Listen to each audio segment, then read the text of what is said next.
Hello YouTube, welcome back to the channel. I hope everybody's having a wonderful night. But the other day I did a video about um being disrespectful. Okay, and I've had a couple days to calm down from that video. So I wanted to get back on here and reiterate some of the things I said. Okay? And the reason why I got upset when I did that video is because, believe it or not, we as people with disabilities get disrespected every day. And when you're confronted with an issue that had already been resolved, and the first thing out of your mouth is, you were disrespectful. No, that's not the way to confront somebody that's already upset about a situation. You don't do that. The first thing out of your mouth is, I need to talk to you. You were quite disrespectful. Yes, I was. Okay, and let me explain why. Okay, because as a person with a disability, I can tell how people are starting off a sentence. I can tell by their mannerisms how it's going to go. And when I feel like that you are pushing me or trying to get me riled up, I'm going to treat you the same way. Okay? And I had to basically hang up on one of my owners that I housed the other day because she did not know a full situation about what happened. Okay? There's a lot of ways that you do not be disrespectful to people. You should never be disrespectful to people that help you. You're right. But when you confront somebody, and I can tell that you're going to try to get me riled up, and you're confronting me about a situation that had already been handled, and stuff like that, I'm going to come to you the way I see that you're coming after me. Okay? When the first thing out of your mouth is, you're being disrespectful, I'm going to be disrespectful because I've been disrespected all my life, and I'm tired of taking it. Okay? So when you treat me like a child, and so will 100% of people with disabilities that understand where people get treated every day wrongly. Okay? So the first thing I can tell you is, don't ever start off a sentence like you're angry or like you're trying to be somebody's parent. Don't ever do that, because that will set somebody off, and of course, you're going to treat it like I was disrespecting you. No, that's not, because I'm not disrespected until I feel disrespected. And when I feel disrespected, I'm going to put you back in your place, because everybody that is disrespected says the same thing, and nobody can tell me any different.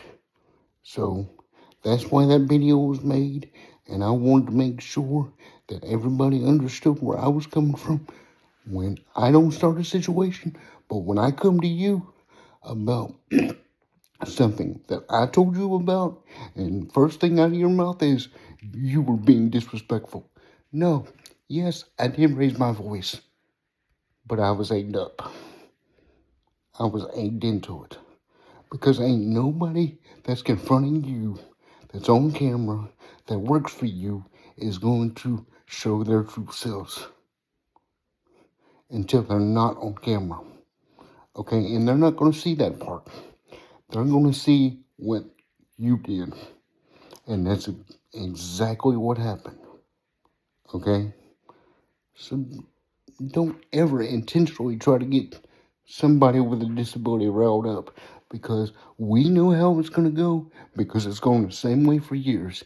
It's staff defending staff and staff not defending client. I'm not mad about it no more. I've gotten over it. And me and the staff that had that little issue have gotten over it as well. But And another thing, when you have a group home, another thing you don't say to a client is staff should not befriend clients.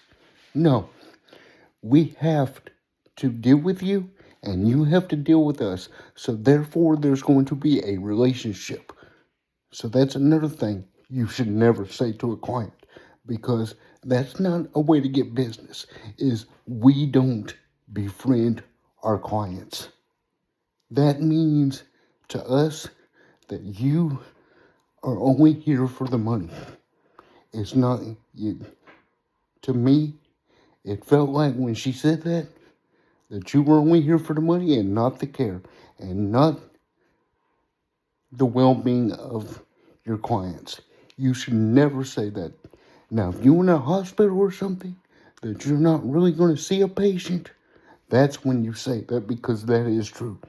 But when you work in a group home, you should never say that, because that hurts. And that makes people not want to stay with you. Okay? I just want to put that out there. But me and one of the staffs that's fixed the issue are fine.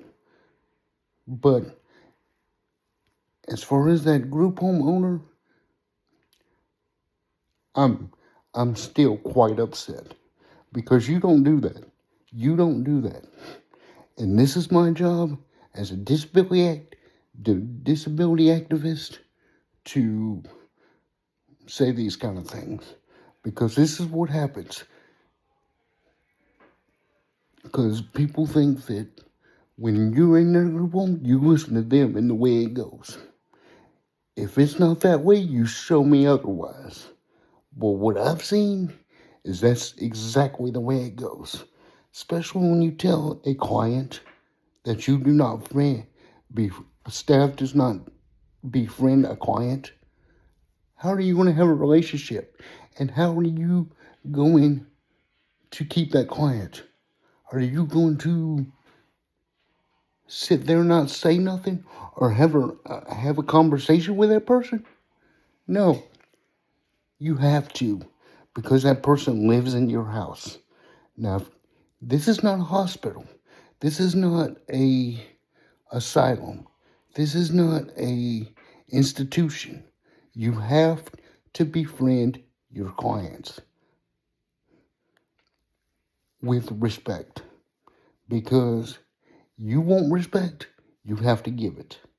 And the way I was treated the other day was not respect. And either way, the reason I'm doing this video so many days after I did the being respectful one is because I had to have some time to calm down. The owner was here yesterday, and he didn't even say nothing to me about it, because he knew I was fired up.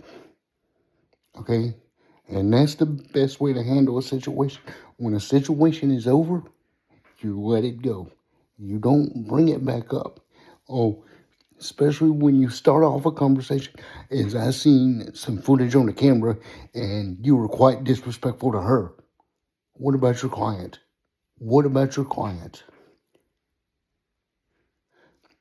I just wanted to get on here as an activist tonight and say this stuff, because apparently some caretakers need to know how to deal with a client that knows what's going on. Thank you. Please remember to like and subscribe and share the videos.